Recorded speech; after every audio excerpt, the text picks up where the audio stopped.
Mari kita mulai. Bismillah. Bismillahirrahmanirrahim. Ada pertanyaan dari brosurnya?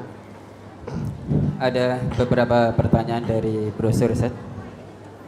Yang pertama, brosur halaman pertama pada alinea terakhir. Allah menanggapi permintaan kaum Samud tersebut. Maka keluarlah seekor unta betina dari sebuah batu. Namun kaum Samud tetap tidak percaya kepada Nabi Soleh. Bahkan mereka menyembelih unta betina tersebut. Akhirnya Allah membinasakan kaum Samud dengan gempa dan suara keras sehingga mereka rata dengan tanah. Pertanyaannya, Allah membinasakan kaum Samud dengan gempa dan suara keras sehingga mereka rata dengan tanah. Yang dimaksud dengan suara keras pada kalimat ini bagaimana, Ustaz? Suara keras guntur di situ. Ya. Jadi gempa, jadi guntur itu dengan suara keras, kemudian terjadi pula gempa, sehingga keras bertambah keras, sangat bergemuruh. Kemudian rata semuanya.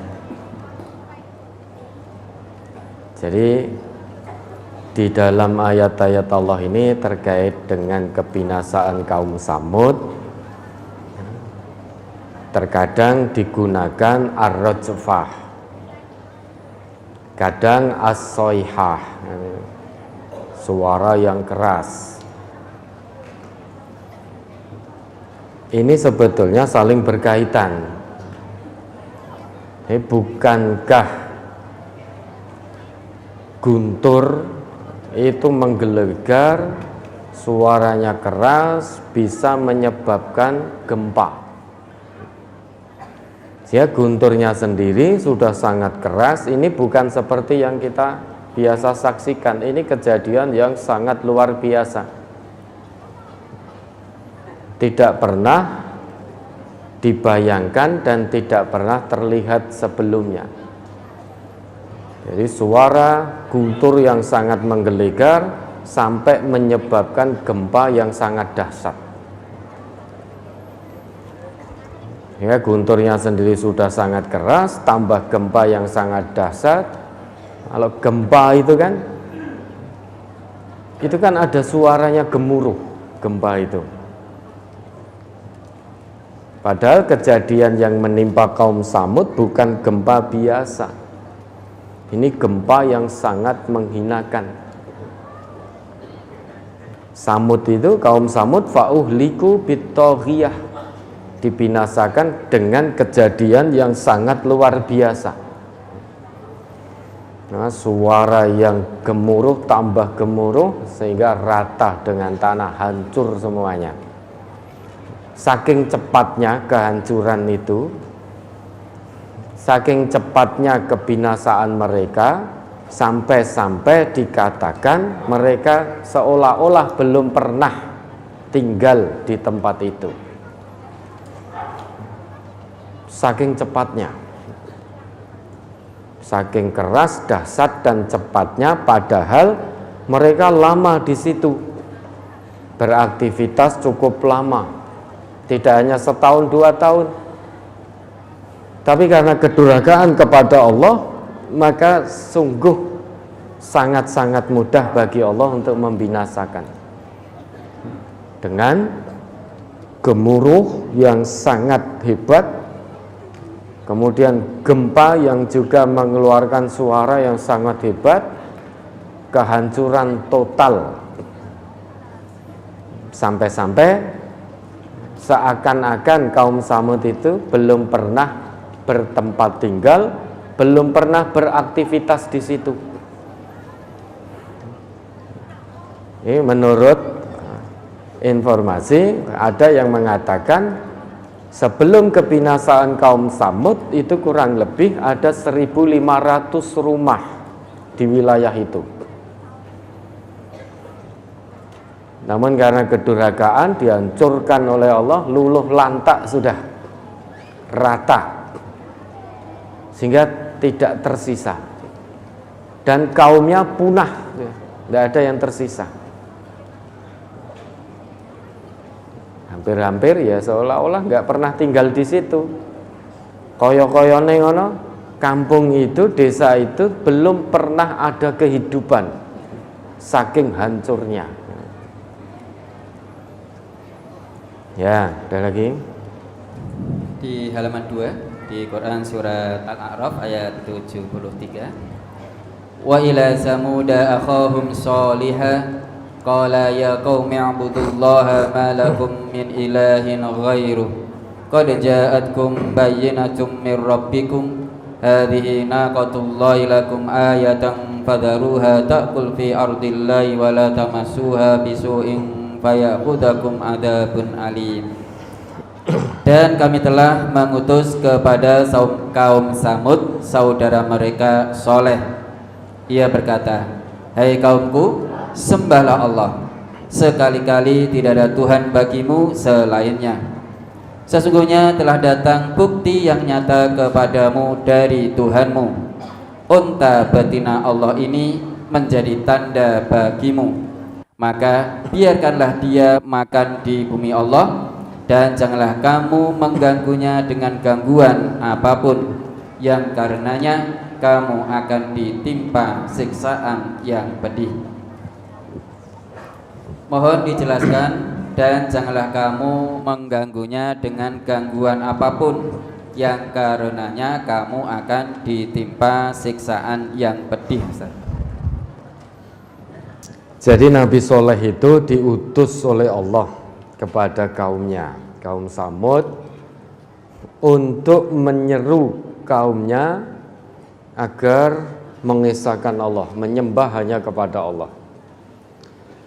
Dan perlu kita ketahui Bapak Ibu, bahwa kaum Samud itu dianugerahi kepandaian, kecerdasan oleh Allah.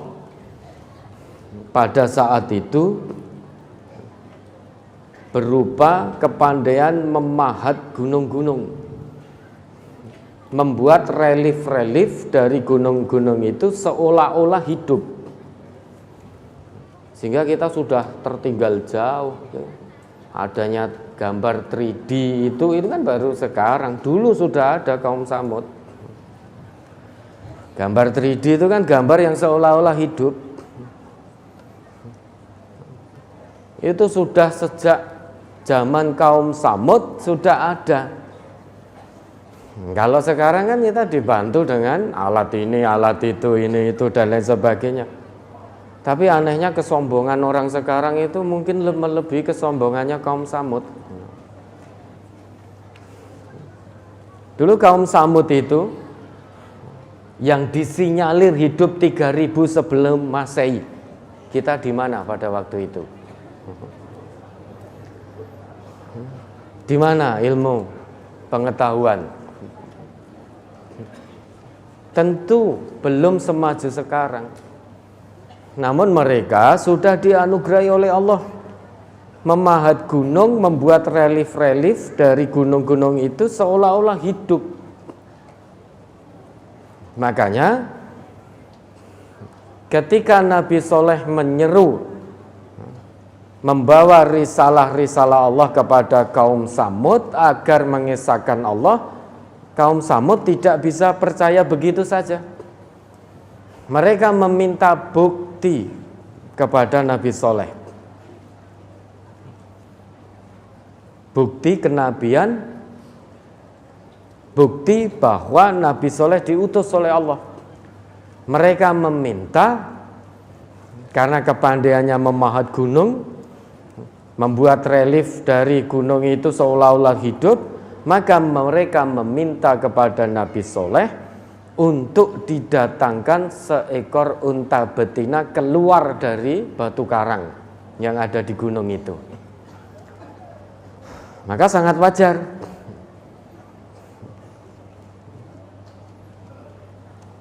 apa yang dihadapi oleh Nabi terkait kaumnya. Biasanya Nabi ini yang diutus oleh Allah itu mendapatkan tantangan dari kaumnya berdasarkan keahlian mereka. Kaum Samud meminta Nabi Soleh untuk, kalau memang bukti kamu utusan Allah, buktikan.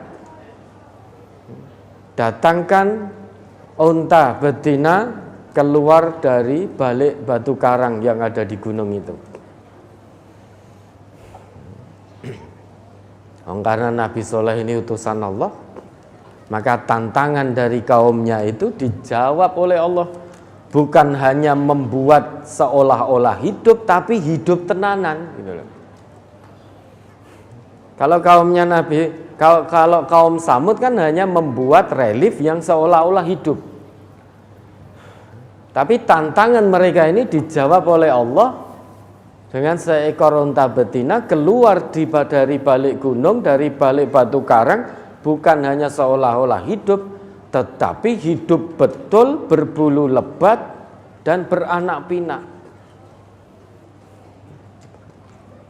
Itu sebagai tanda bukti. Maka di situ dikatakan qad ja'atkum bayyinatum mir rabbikum.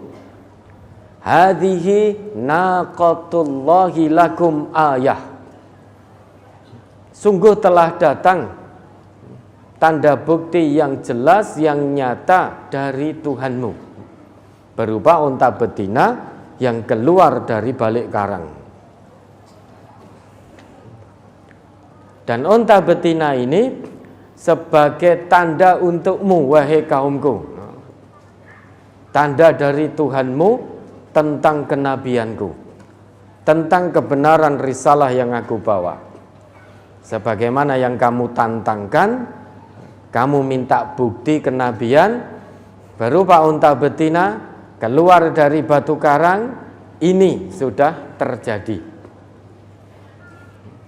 Maka fadharuha ta'kulu fi ardillah wala tamassuha bisu'in fayakhudhakum adzabun alim. Maka biarkan unta itu makan di atas buminya Allah, makan apa yang ada di buminya Allah. Jangan kamu sentuh dengan gangguan sedikit pun. Kalau sampai kamu sentuh unta betina itu, sedikit saja kamu mengganggu makan minumnya, mengganggu unta itu yang menyebabkan kamu akan ditimpa oleh azab. Wala tamassuha massa yamussu. Itu makna dasarnya sentuhan kulit yang sangat lembut dan sangat cepat. Massa yamussu itu sentuhan kulit yang sangat lembut dan sangat cepat. Dalam arti kontak unta ini berarti mengganggu sedikit saja terkait unta itu, maka akan turun azab dari Allah. Massa yamussu beda dengan lamasa. Kalau lamasa itu menyentuh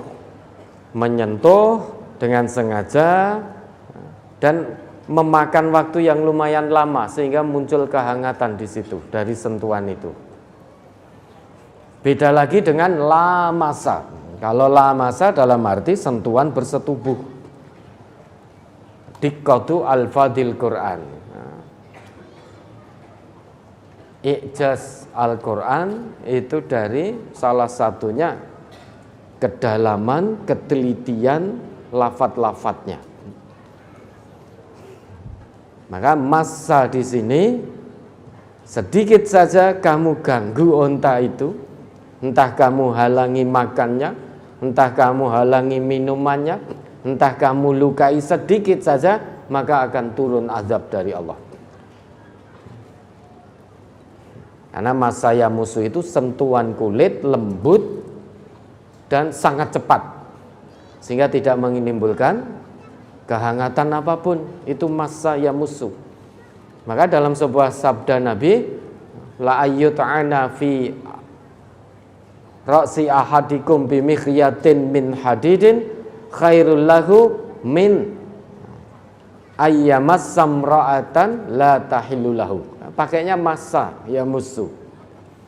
Ditikam salah seorang di antara kalian kepalanya dengan jarum besi itu lebih baik baginya min ayyamassa, daripada dia menyentuh perempuan yang tidak halal baginya.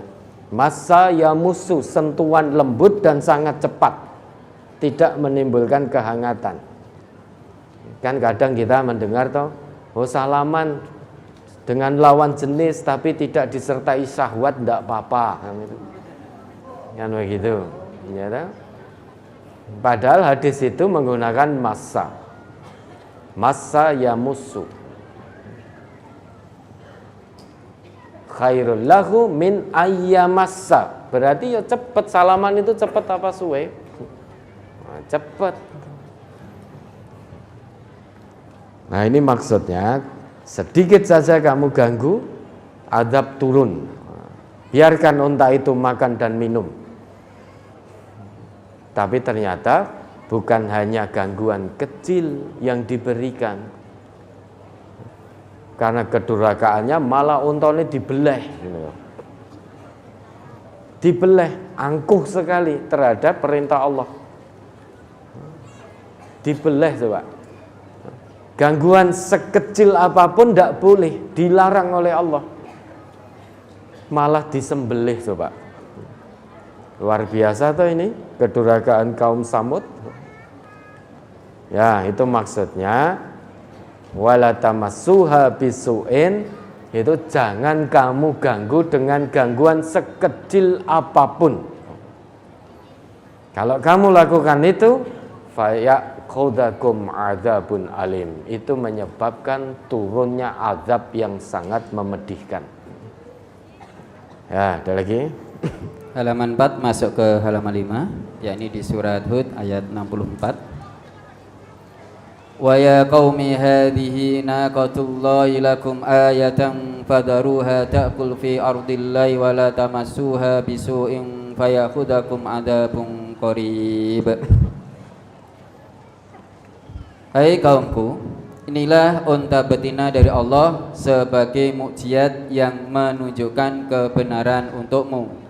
Sebab itu, biarkanlah dia makan di bumi Allah, dan janganlah kamu mengganggunya dengan gangguan apapun yang akan menyebabkan kamu ditimpa azab yang dekat.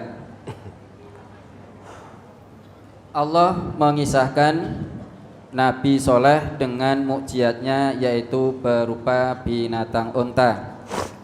Kalau Allah sudah menetapkan sesuatu walaupun berupa binatang, maka ketetapan itu berlaku.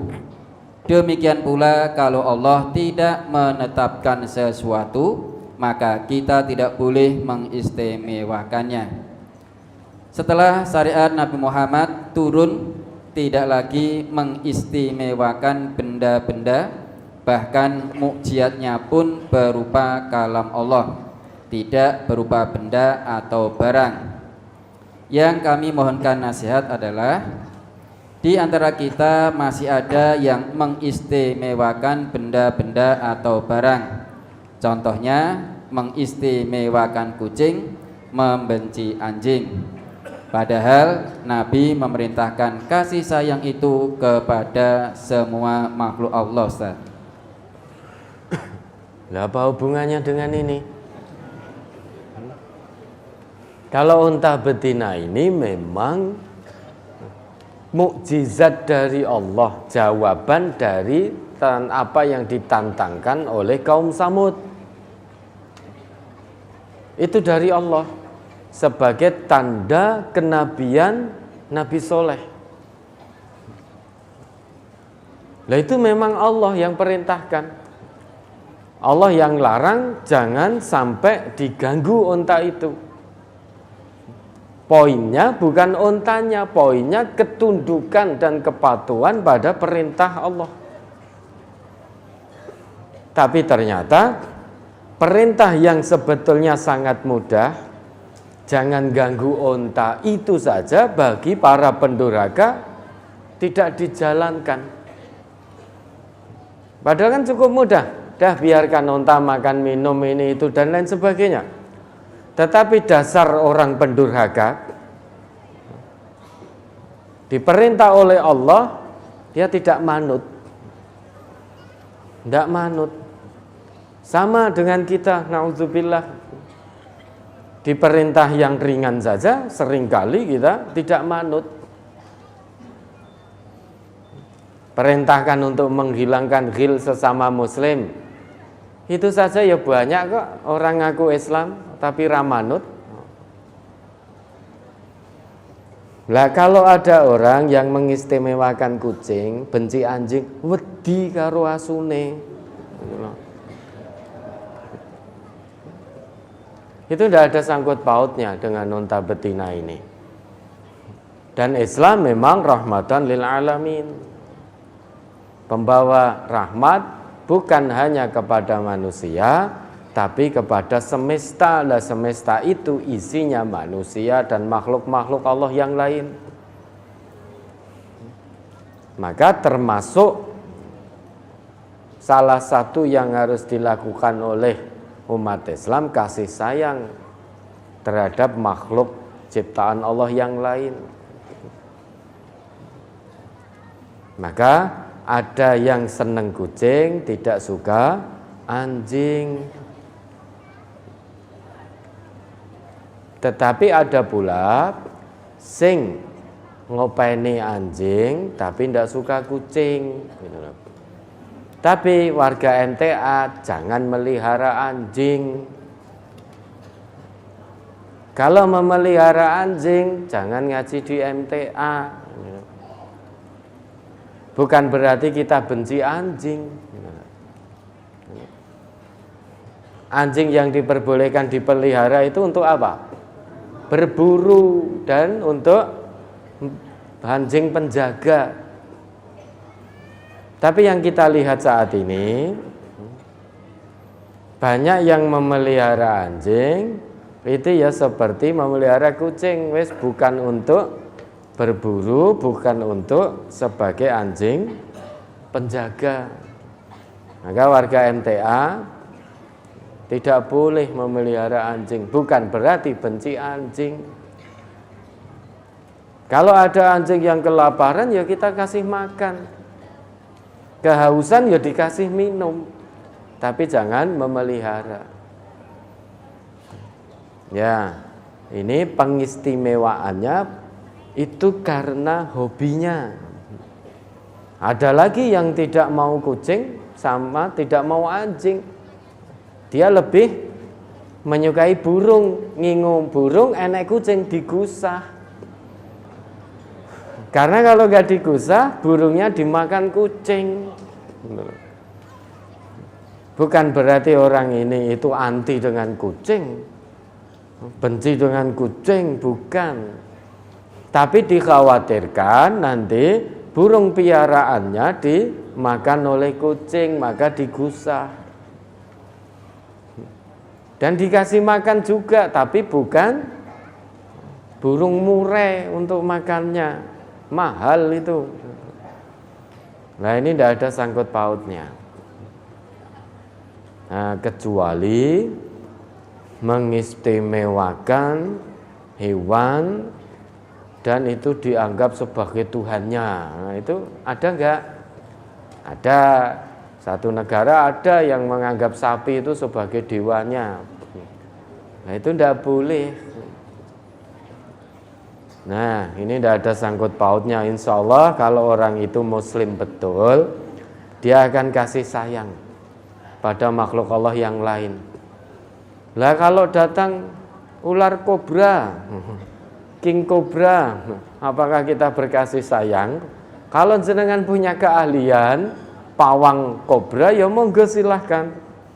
Tapi bagi kita orang yang awam ini nggak punya keahlian di situ, ya monggo silahkan.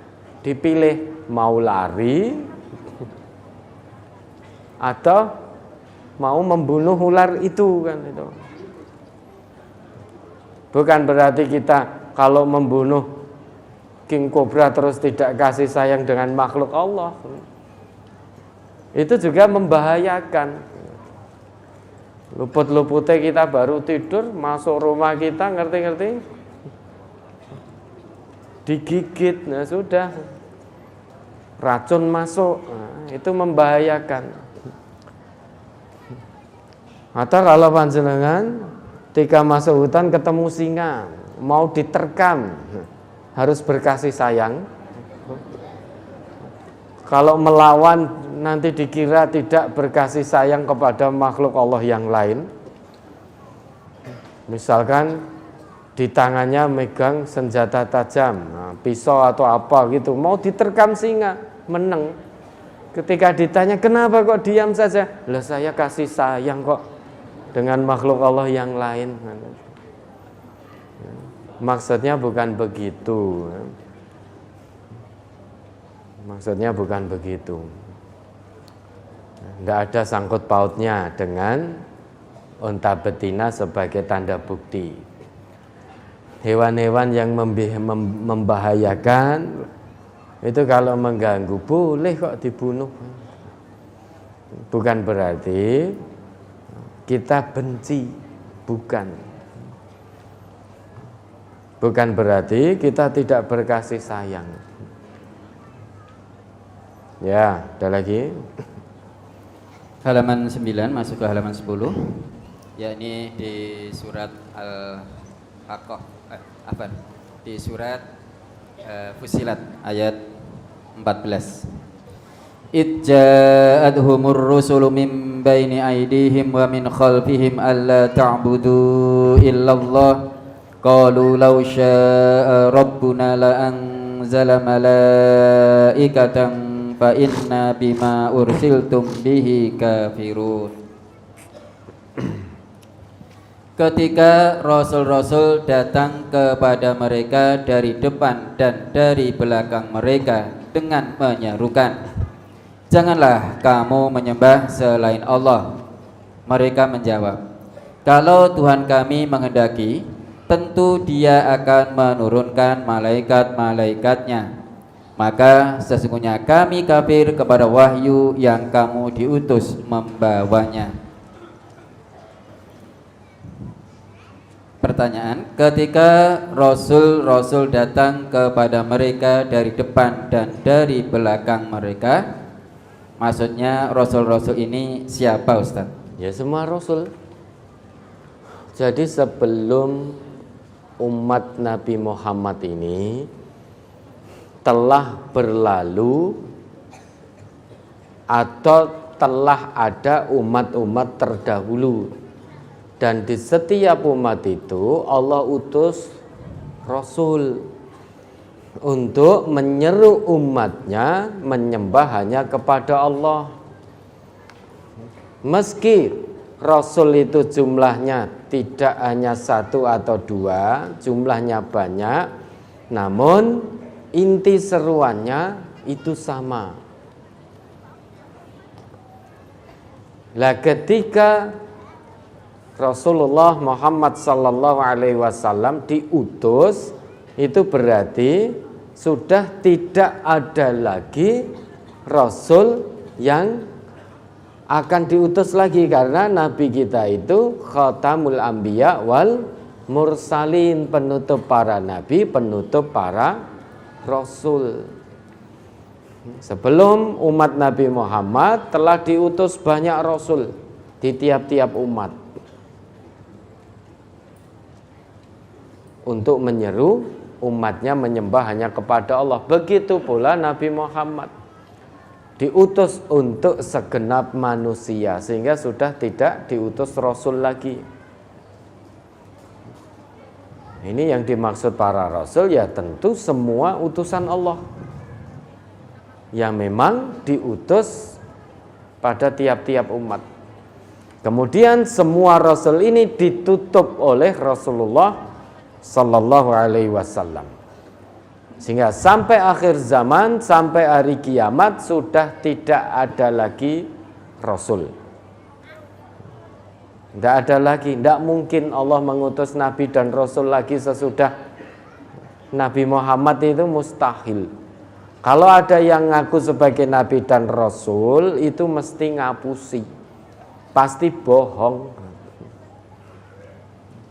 Ya, ada lagi. Halaman 10 masih di surat Fussilat ayat yang ke-16. Fa arsalna alaihim rihan sarsaran fi ayyamin nahisatil linudhiqahum adzabal khizyi fil hayatid dunya wal adzabul akhirati akhza wa hum la yunsarun. Maka kami meniupkan angin yang amat gemuruh kepada mereka dalam beberapa hari yang sial, karena kami hendak merasakan kepada mereka itu siksaan yang menghinakan dalam kehidupan dunia, dan sesungguhnya siksaan akhirat lebih menghinakan, sedang mereka tidak diberi pertolongan. Mohon dijelaskan, maka kami meniupkan angin yang amat gemuruh kepada mereka dalam beberapa hari yang sial, Ustaz.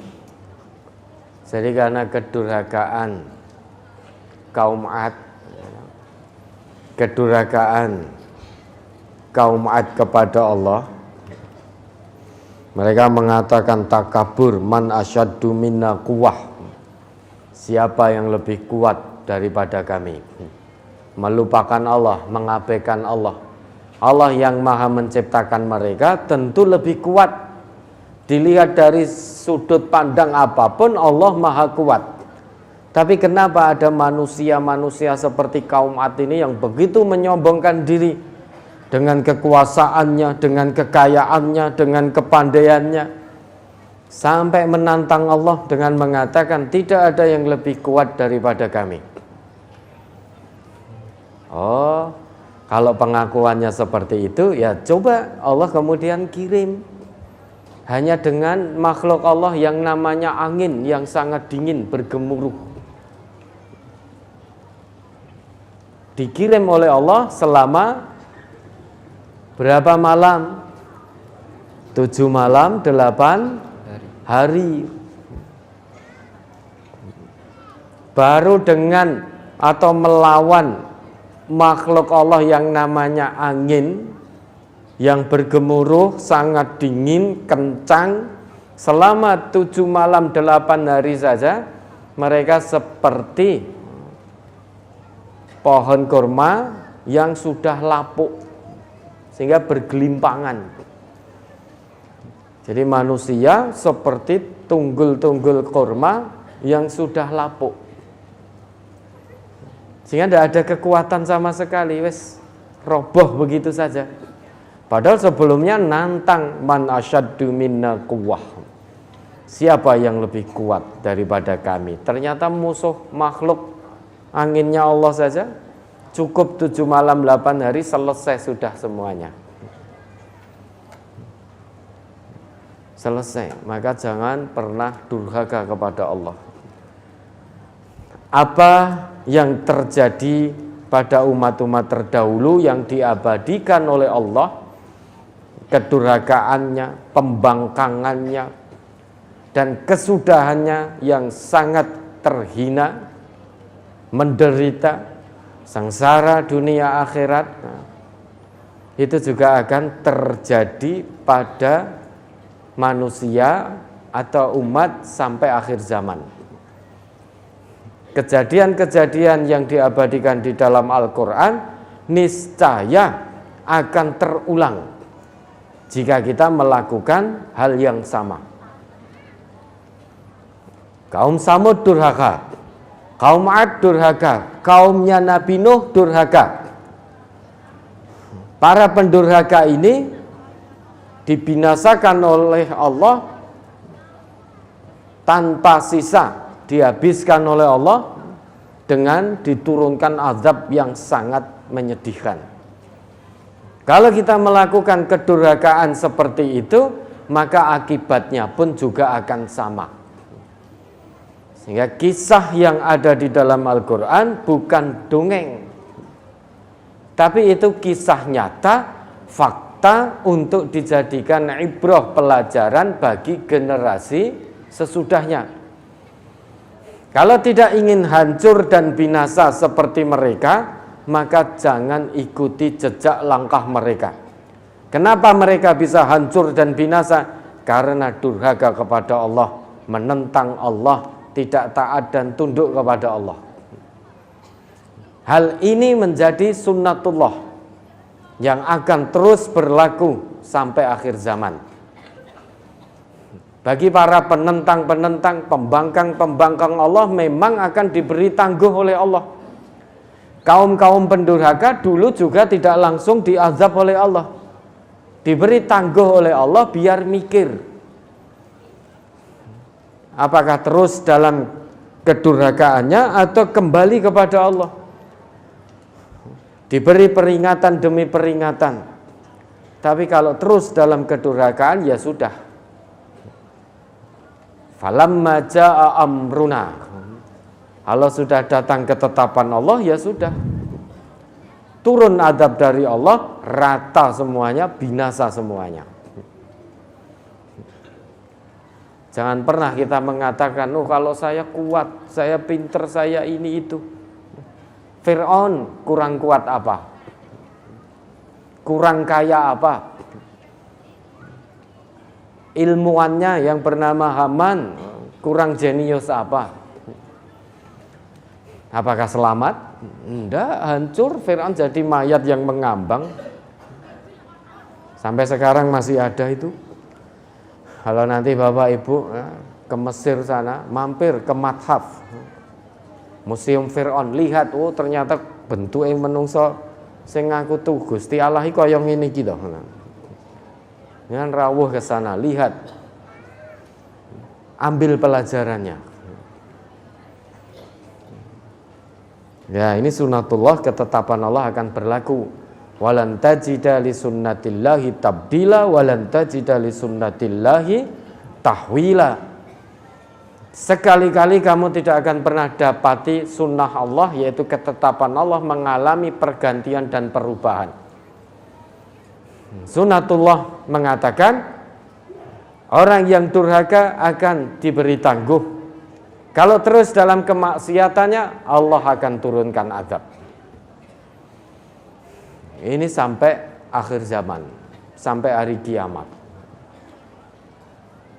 Ya, ada lagi. Halaman 12 di surat Asy-Syams ayat 11-12. Kazzabat Samud bi taghwaha idzin ba'sa ashqaha. Kaum Samud telah mendustakan rasulnya karena mereka melampaui batas ketika bangkit orang yang paling celaka di antara mereka.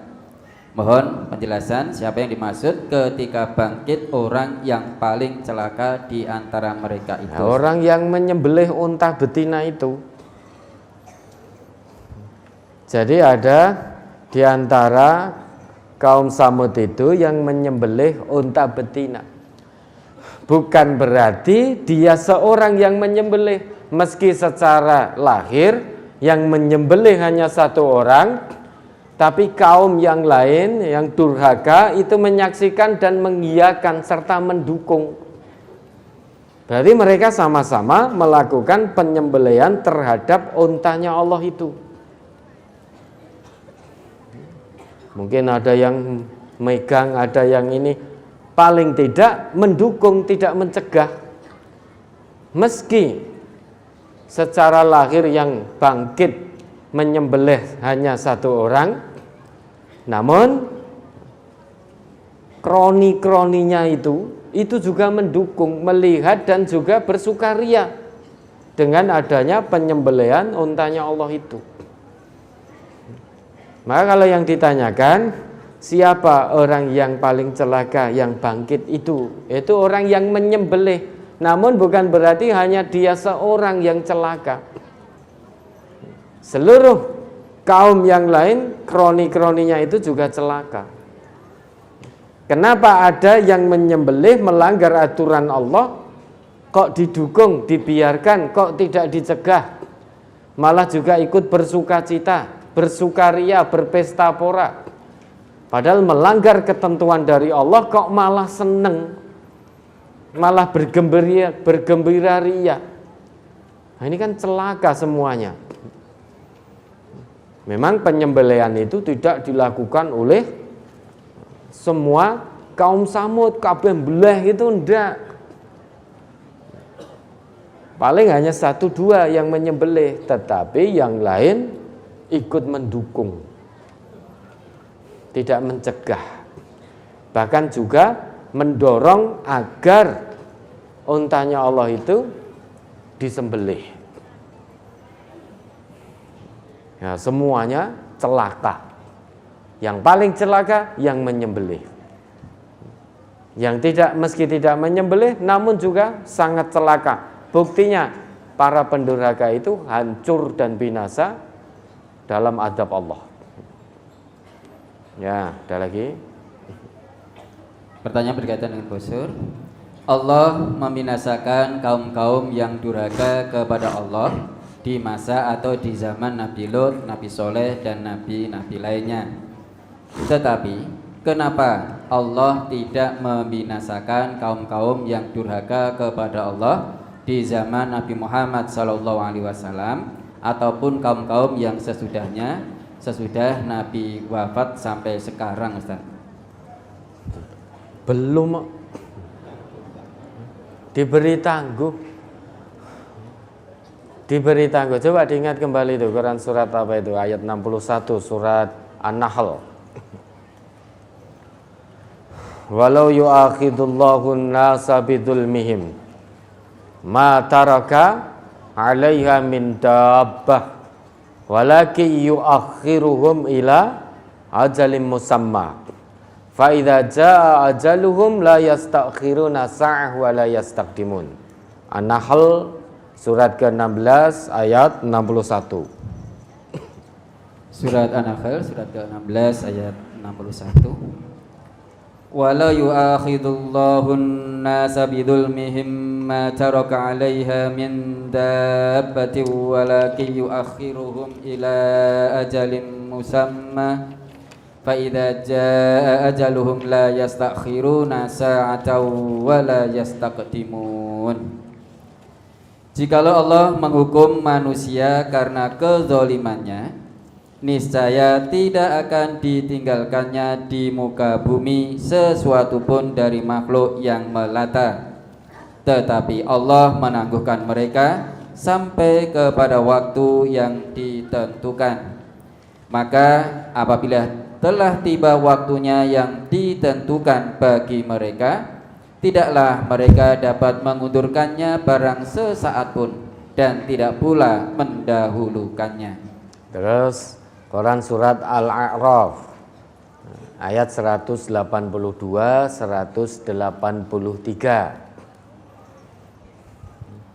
Surat Al-A'raf surat ke-7 ayat 182 dan 83.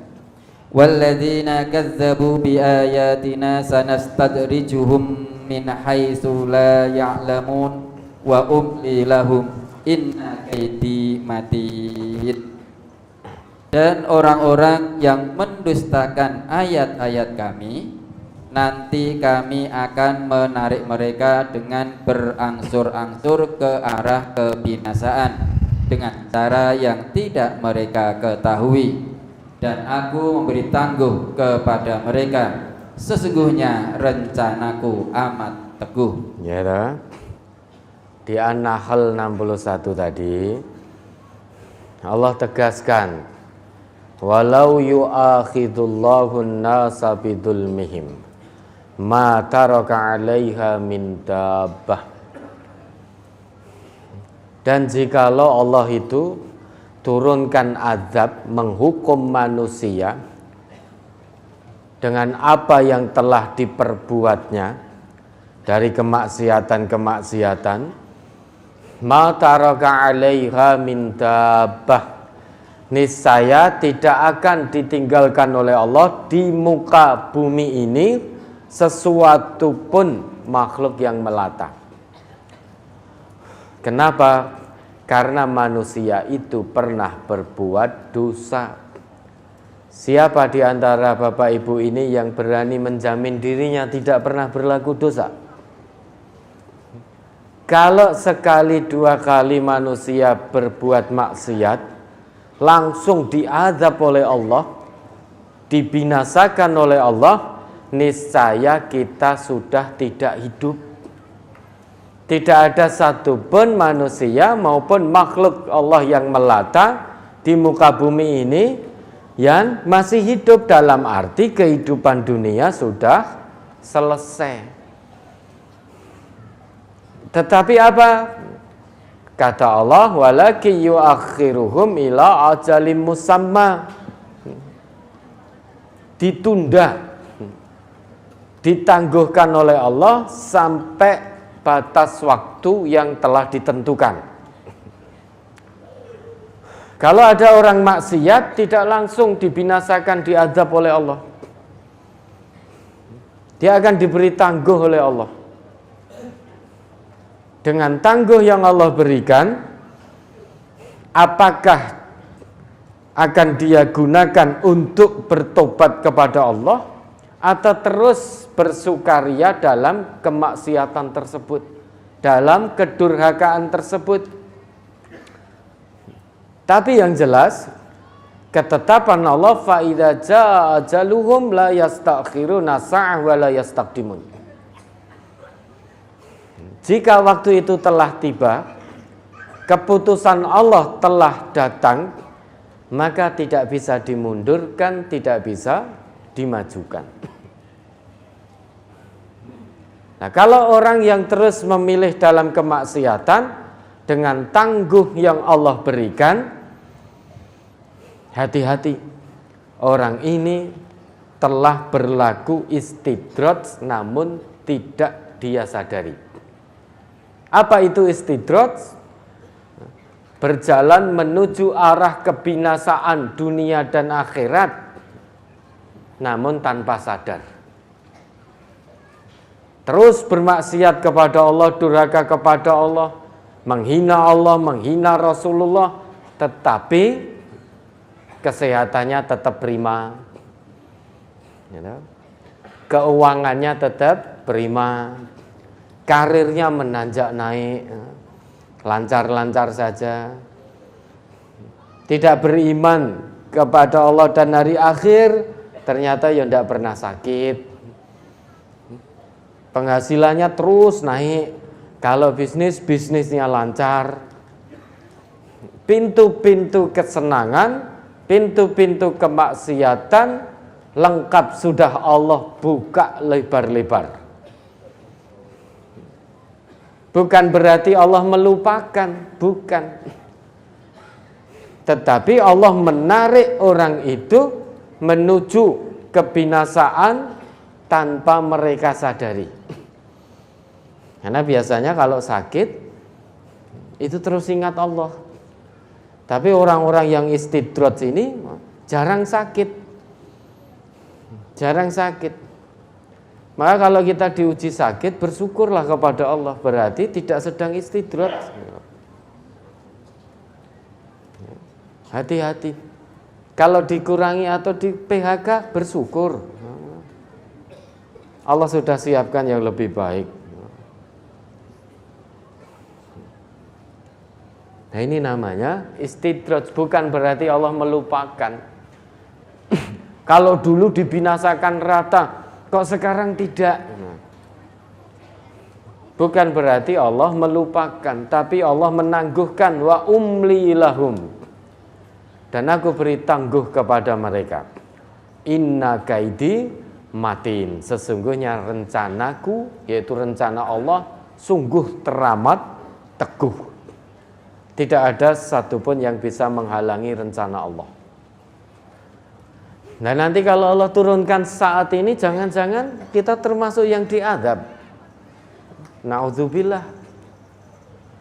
Kenapa? Karena masih jauh dengan petunjuk Al-Quran. Belum kafah mengamalkan Quran dan Sunnah. Oh, ini karepe melihat ben puas gitu toh? Yang bertanya ini loh, melihat musuh-musuh Allah yang menghina Allah, menghina Rasulullah, pengen ngerti carane matine gitu toh? Ben diazab ini. Terus kita menyaksikan seneng gitu, puas, udah hawa nafsu setan masuk itu. Padahal kalau turun azab dari Allah, merata sudah.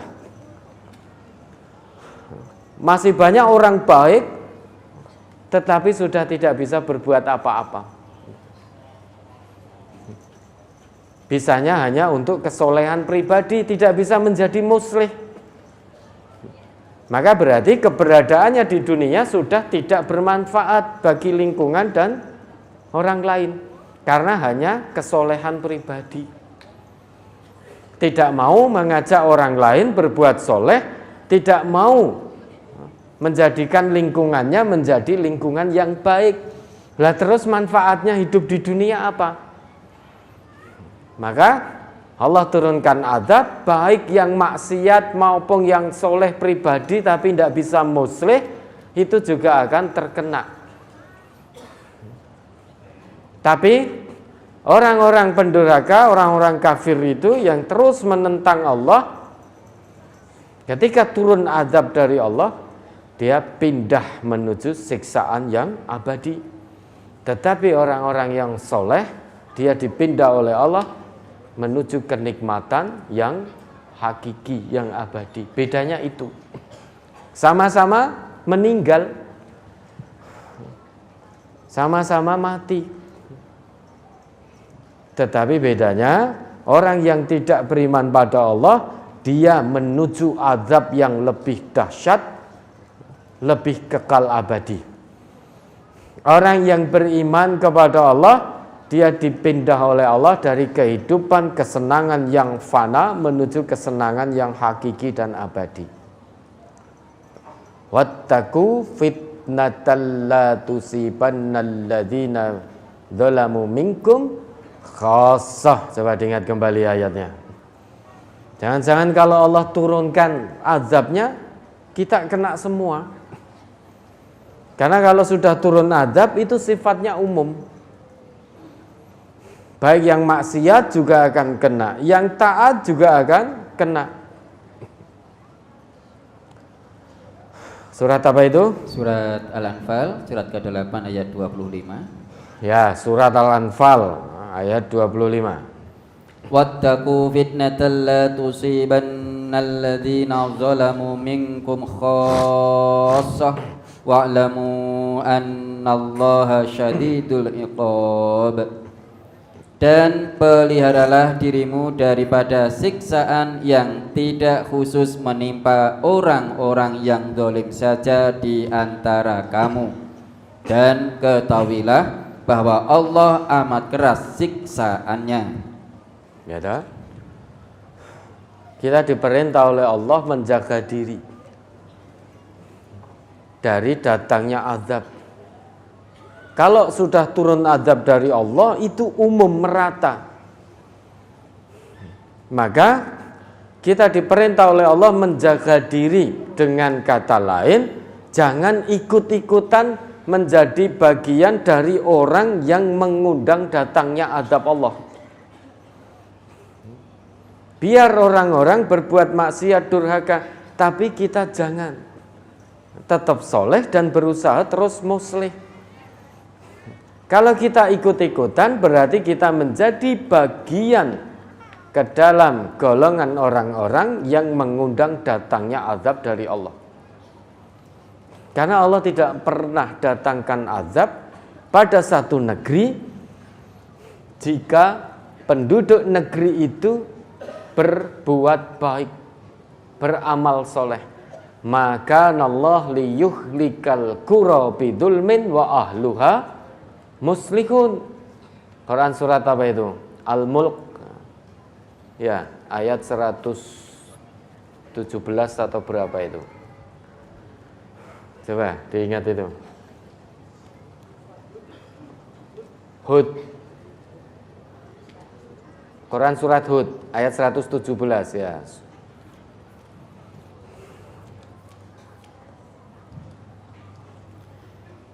Hud surat ke-11 ayat 117. Wa ma kana rabbuka liyuhlikal qura bidzulmin wa ahluha muslihun. Dan Tuhanmu sekali-kali tidak akan membinasakan negeri-negeri secara zalim, sedang penduduknya orang-orang yang berbuat kebaikan. Ya dah. Kalau penduduk negeri itu masih ada orang-orang yang menyeru kepada kebaikan, ini kan muslih, bukan solih ini. Wa ahluha muslihun, bukan wa ahluha solihun. Tapi wa ahluha muslihun, bukan solihun. Bukan hanya untuk kesolehan pribadi, namun juga mengajak orang, menyeru orang lain untuk berbuat soleh. Itu namanya muslih. Selama dalam satu negeri masih ada orang-orang yang berbuat muslih, menyeru orang lain untuk berbuat soleh, tentu sebelum dia menyeru orang lain, dia telah menyeru dirinya sendiri untuk berbuat soleh. Selama masih ada orang-orang yang berbuat soleh dalam arti muslih, maka Allah tidak akan pernah turunkan azab pada negeri itu. Namun jika nanti orang Islam di negeri itu, orang yang telah menyatakan keimanannya kepada Allah di negeri itu sudah tidak berbuat muslih, tidak kuasa berbuat muslih, ya sudah, maka akan turun azab dari Allah. Loh, tapi kan saya soleh, masih berbuat baik. Iya, tapi untuk kesolehan pribadi, tidak bermanfaat buat orang lain dan lingkungannya. Maka kalau hanya untuk kesolehan pribadi, berarti sudah purna, cukup sudah tugasmu di dunia. Karena keberadaanmu di dunia hanya bermanfaat bagi dirimu saja. Padahal orang Islam itu orang yang beriman, selain bermanfaat bagi dirinya, juga bermanfaat bagi orang lain. Kemanfaatan bagi dirinya itulah soleh, bagi orang lain, masyarakat dan lingkungannya itulah muslih. Maka kita menjadi orang yang beriman ini tidak cukup Bapak Ibu hanya berusaha soleh saja, harus muslih juga. Ini dua hal yang tidak bisa dipisahkan. Di mana ada orang Islam, harusnya lingkungan sekitarnya juga mendapatkan kemanfaatan tentang kebaikan. Maka kalau satu negeri masih ada hamba-hamba Allah yang terus mengajak kepada kebaikan, terus mengajak kepada dinullah, Allah tidak akan turunkan azab. Tetapi jika negeri itu nanti sudah tidak ada lagi yang menyeru kepada kebaikan, mungkin karena takut, tidak berani, dan lain sebagainya, ya sudah, menurut ketetapan Allah, Allah turunkan azab di negeri itu. Kalau Allah sudah datangkan azab, semuanya kena. Maka kita diperintah oleh Allah, jaga diri kamu dari azab Allah yang turun tidak khusus kepada atau menimpa orang yang zalim saja, tetapi menimpa secara keseluruhan. Jaga dirimu, jangan ikut-ikutan menjadi bagian dari pengundang datangnya azab Allah. Terus tetap dalam ketundukan kepada Allah, terus berjalan di atas agama Allah ini, apapun resiko dan konsekuensinya. Kalau memang betul-betul Allah tetapkan azab turun, maka kita pun akan dipindahkan oleh Allah dari kesenangan yang fana ini, yaitu kehidupan dunia, menuju kesenangan yang abadi. Orang-orang yang tidak beriman kepada Allah akan dipindahkan oleh Allah dengan datangnya azab itu, yaitu menuju kesengsaraan yang lebih menyengsarakan, lebih menghinakan, lebih memedihkan ketika kesengsaraan azab yang dia rasakan di dunia. Ya, ada lagi? Brosur halaman 9 di surat Fussilat ayat 13. Fa in a'radu faqul anzartukum sa'iqatan misla sa'iqati 'adin wa samud. Jika mereka berpaling, maka katakanlah, aku telah memperingatkan kamu dengan petir seperti petir yang menimpa kaum Ad dan kaum Samud.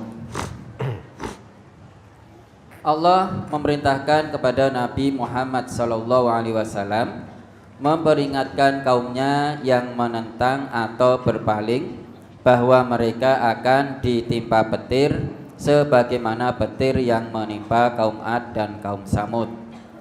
Bagaimana dengan keadaan umat manusia pada saat ini yang hakikatnya lebih sombong dan lebih durhaka daripada kaum Ad dan kaum Samud, tetapi nampaknya mereka masih juga hidup dengan aman dan bahkan banyak pendukungnya.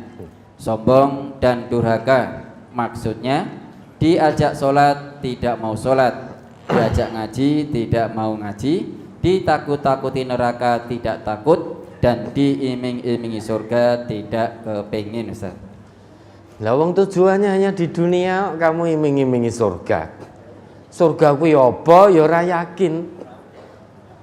Yang penting hidup saat ini. Tujuan hidupnya itu dunia. Orang yang fokus hidupnya dunia mau ditakut-takuti neraka, malah akan dijawab rapopo engko tak nggonane dhewe. Ya, diiming-imingi surga ya tidak kepingin. Lah apa yang harus kita lakukan? Ya sudah, biarkan.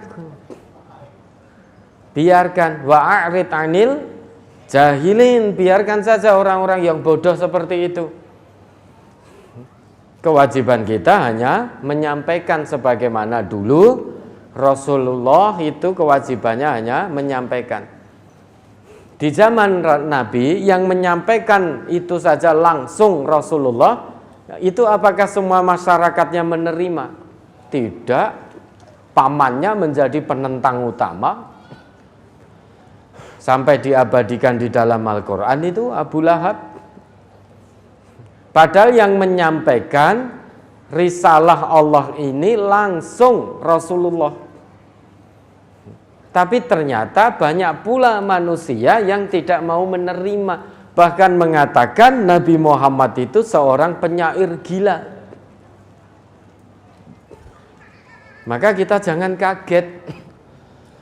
Kalau sekarang banyak musuh-musuh Allah, musuh-musuh Rasulullah, menentang Allah, menentang Rasulullah, tidak mau tunduk pada aturan Allah. Dulu zaman Nabi pun itu juga sudah ada. Kalau zaman Nabi ada kelompok munafik, maka sekarang andai kata ada, kita juga jangan kaget. Jangan ngatakan, lah kan kudune nampa, mau dijak salat ben selamat kok ora gelem. Sing ngudokke sapa? Kewajiban kita itu hanya menyampaikan. Perkara diterima atau tidak, wa ma'ala rasulina illal balaghul mubin. Kewajiban Rasul kami hanya menyampaikan dengan gamblang risalah ini. Dan Nabi pun juga tidak punya kuasa untuk memberikan hidayah bagi orang yang beliau cintai. Innaka la tahdi man ahbabta walakinnallah yahdi may yasha. Surat apa itu? Innaka la tahdi man ahbabta. Karena ini ada masukan, kalau kadang menyitir ayat diminta untuk menyebutkan suratnya. Ya, Al-Qasas ayat 56. Ada masukan, ada yang telepon. Kalau terkadang menyitir ayat, mohon diusahakan Ustadz, bagi yang awam, bagi seperti kami ini, setiap ayat yang Ustadz sebut disebutkan suratnya dan ayatnya. Maka Al-Qasas 56, coba diingat kembali. Surat Al-Qasas, surat ke-28 ayat 56. Innaka la tahdi man ahbabta walakinnallaha yahdi man yasha wa huwa a'lamu bil muhtadin. Sesungguhnya kamu tidak akan dapat memberi petunjuk kepada orang yang kamu kasihi, tetapi Allah memberi petunjuk kepada orang yang dikehendakinya, dan Allah lebih mengetahui orang-orang yang mau menerima petunjuk. Kebenaran agama Allah, kebenaran Al-Quran, kebenaran sunnah-sunnah Rasulullah kewajiban kita sebagai orang beriman hanya menyampaikan. Sekalipun itu orang tua kandung kita atau anak kandung kita, kita tidak punya kewenangan dan tidak punya kuasa memberikan hidayah. Karena yang namanya hidayah itu mutlak urusan atau kuasa Allah dengan yang bersangkutan.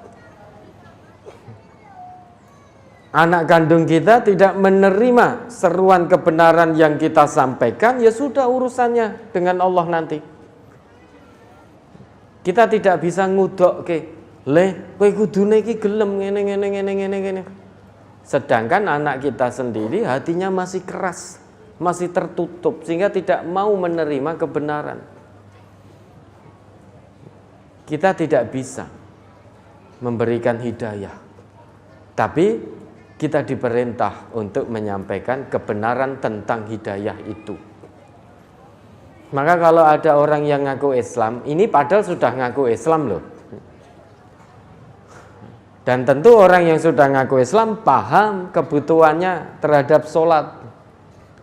Tapi banyak pula orang yang sudah ngaku Islam diajak sholat tidak mau. Lah kita tidak usah gumun. Dulu zaman Nabi sudah ada Abdullah bin Ubay bin Salul dan konco-koncone. Yang ngajak Nabi saja tidak digubris, apalagi sekarang yang ngajak hanya kita. Dulu zaman Nabi, ayat-ayat tentang siksaan neraka juga sudah disampaikan. Kenikmatan-kenikmatan surgawi juga sudah disampaikan sebagai iming-iming. Tetapi banyak pula yang tidak mau menerima. Maka sekarang kita jangan gumun. Kenapa kok mereka tidak mau menerima? Karena fokus hidupnya hanya dunia. Mereka lebih memilih kesenangan yang fana di dunia ini. Padahal kata Allah, falamma farihu bima utu akhadnahum baghtatan faidahum mublisun. Itu akhir ayat dari Quran surat Al-An'am ayat 44. Ustaz Marjono sambil cek ya, kadang saya nyebutkannya salah ya.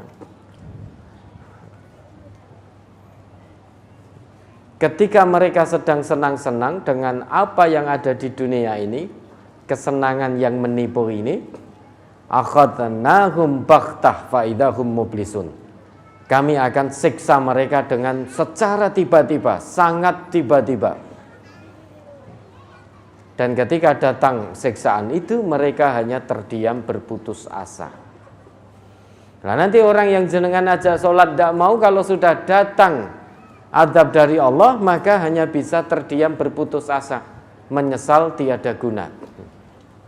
Menyesal tiada guna. Hanya terdiam berputus asa. Nah, Bapak Ibu tidak usah gumun kalau sekarang banyak orang yang ngaku Islam diajak sholat tidak mau.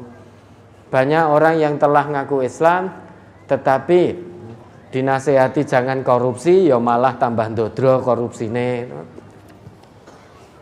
Jangan heran.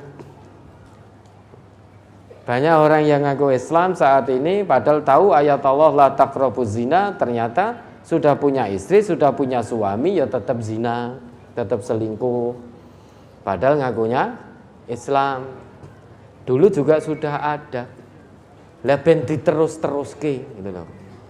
Kita terus menyampaikan kebenaran agama Allah dengan gamblang, biarkan mereka terus dalam kemaksiatan, masing-masing akan mendapatkan apa yang Allah janjikan. Man amila salihan falinafsih wa man asaa fa'alaiha. Yang terus dalam kemaksiatan, dia juga akan mendapatkan janji dari Allah berupa siksaan yang memedihkan. Yang terus berbuat soleh, apapun resiko dan konsekuensinya, dia juga akan mendapatkan janji dari Allah berupa pahala di akhirat, kenikmatan yang abadi dan hakiki. Ya, ada lagi. Dalam brosur kali ini menceritakan peristiwa pada masa lalu dalam kehidupan dunia. pada saat ini kita sering disampaikan terkait cerita, sejarah, kisah, dan riwayat. Mohon dijelaskan perbedaan antara cerita, sejarah, kisah, dan riwayat, Ustaz. Jangan jelas ke itu. Cerita, kisah, sejarah, riwayat. Ya.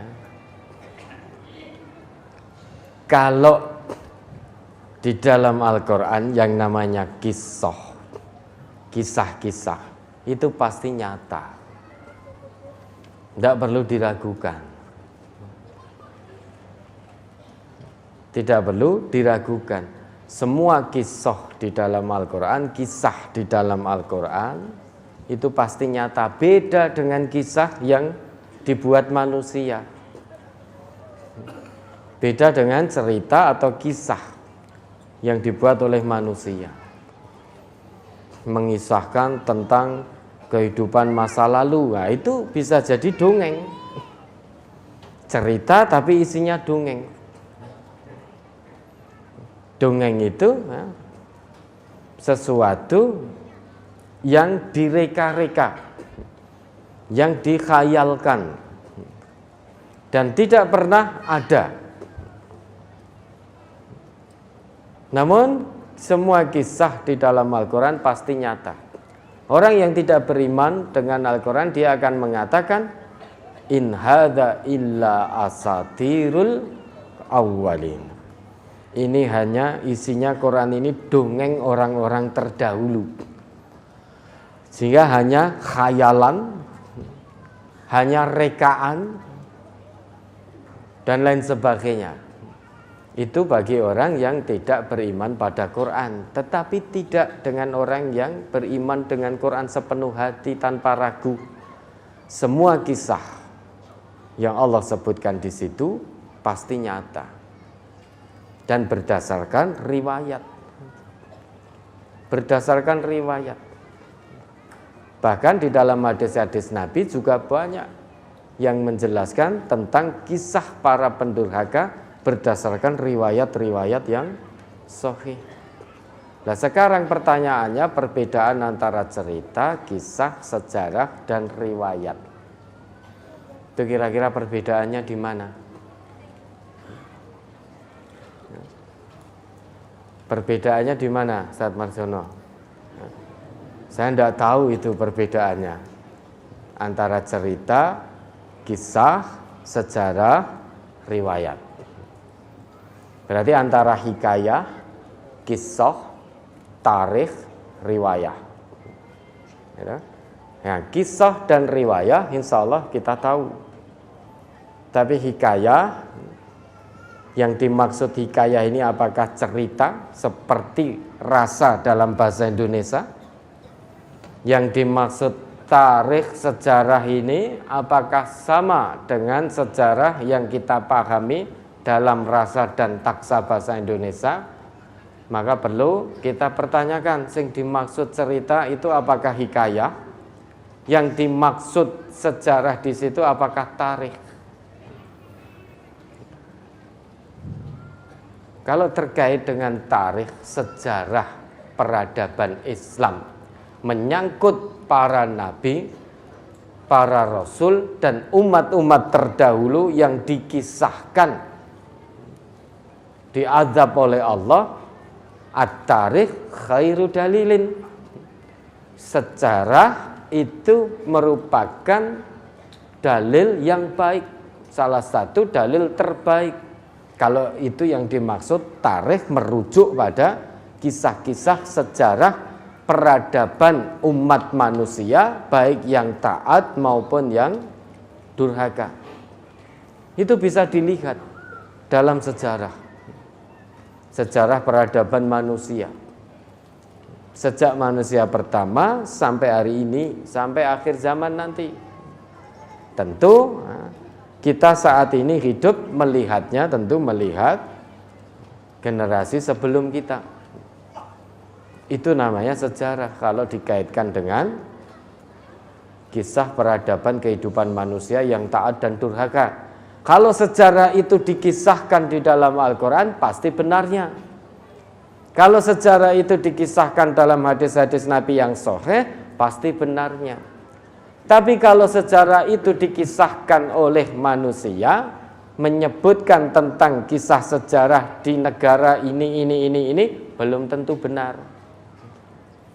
Belum tentu benar. Bisa jadi itu hanya rekaan, hanya khayalan, hanya dugaan. Tetapi bukan berdasarkan kisah yang nyata. Hanya khayalan. Kan banyak toh yang membuat cerita seperti itu.